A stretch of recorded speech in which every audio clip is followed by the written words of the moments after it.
got some hardpoint action for you all today, and if you haven't played it yet, hardpoint is a King of the Hill game type. I don't know why Call of Duty always has to come up with their own sort of fancy sexual innuendo for it, but it's King of the Hill, and King of the Hill is a game type that has existed long before video games. And it's pretty fun, it's fast-paced, it's very rewarding in terms of its XP. It is the fastest way to level up, and if you really want to maximize on your double XP weekend this weekend or in coming weekends, play hardpoint. And what you want to do is you walk into the hardpoint to cap it, and then you get out of there, find somewhere to sort of lay low, to hide close by, wait for a bad guy to walk in, and then kill him and recap it and repeat that again and again and again. And if you pull it off, which you won't always, but if you do pull it off, you'll end up with like 1,000 score per minute by the end of the match. You know, that'd be like a good match, but you will, even if it's not 1,000 score per minute, it still will be a lot of XP per match on average. So it is pretty fun, and if you follow that tactic, it's very satisfying just to see all the numbers pop up on your screen. But I do sort of take issue, not necessarily with the game mode itself, but the circumstances surrounding it. For starters, I think it's redundant to have both hardpoint and headquarters, because other than a few technicalities, it is the exact same game mode. It demands the same play style. Everyone runs to a specific area, fights to control it, and then fights to defend it. It's the exact same game, except hardpoint is much more fast-paced. So it's very redundant. And my second and more troubling problem with it is that it replaced Team Defender, which was my favorite game type in Modern Warfare 3, and I thought most people were very fond of it. You know, it was arguably the most fast-paced game type in any Call of Duty ever, excluding, things like Infected, those sort of party games. It was, I thought, a perfect blend of objective and Slayer play, and it was a lot of fun, and now it's gone. Along with Sabotage.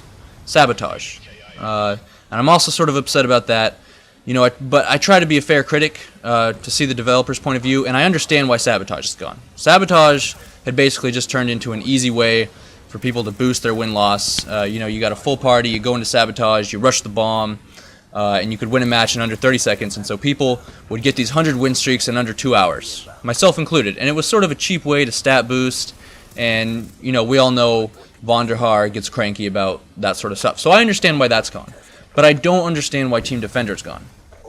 Mostly because I feel like Hardpoint could have just replaced Headquarters, and then you'd have room for Team D. Because again, I do feel that Headquarters and Hardpoint are redundant, and I know Treyarch and Infinity Ward hate using each other's ideas, even when they're good. It's like they can't stand the idea of the other developer thinking of something neat that they didn't, because they're children. And really, that explains why they're so good at making Call of Duty.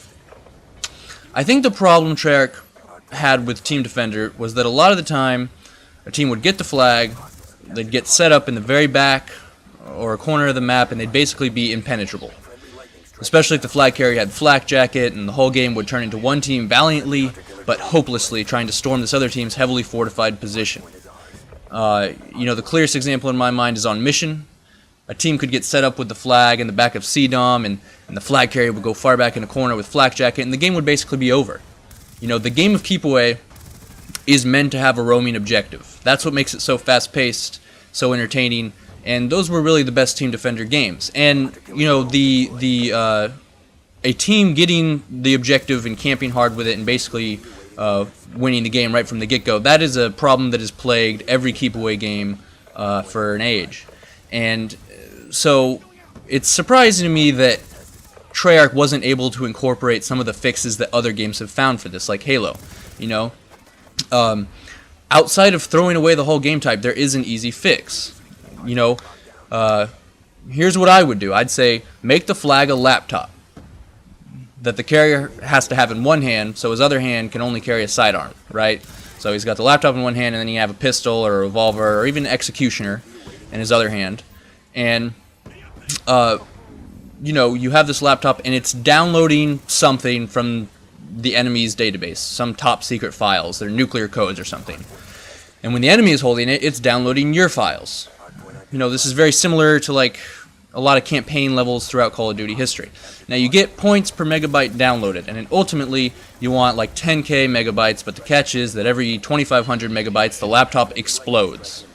Kills its carrier, kills everyone around it, or maybe the enemy locks onto your location from the sky and blasts you with a 130 millimeter explosive round from outer space, resetting the laptop in a random area, giving both teams ample opportunity to snatch it. Now, you know, it doesn't even need all that backstory. I'm getting too into this. Just make it a bomb that requires one arm to carry and then explodes every now and then. Similar to how Halo did it to deal with the same problem. You know, they have one bomb. Now, if you're carrying the thing when it explodes, you should get the Martyr Medal, which is like 250 points added to your score streak for the next life. And so, you know, you respawn after dying with it, and you're already 50 points away from a UAV or an RCXD. And you know, there's this extra incentive to carry the thing. And you don't get those games where everyone is too cowardly to pick it up.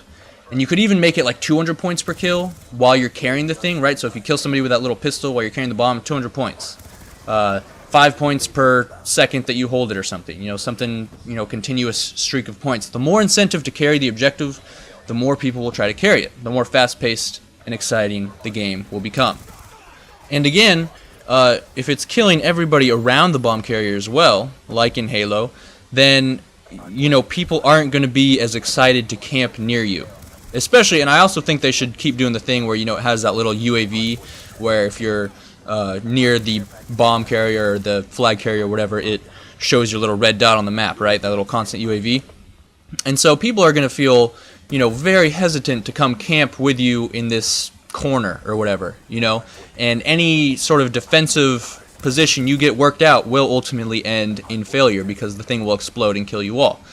Now, that'll keep the objective carrier moving, you know. They'll have to stay moving if they want to stay alive because their teammates aren't going to be excited to camp near them. I don't think, you know, and unless you're playing in a full party 6, I don't think they're going to do it. And so it'll make it that much more fast-paced because, again, like I said, what's so great about keep away game types is the objective is moving constantly. And that's what is so fun. And so I think Treyarch should really bring it back. And here's why, all right?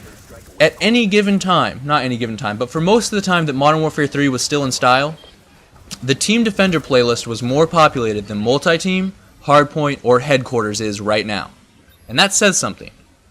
So bring it back. This is Batman, signing out.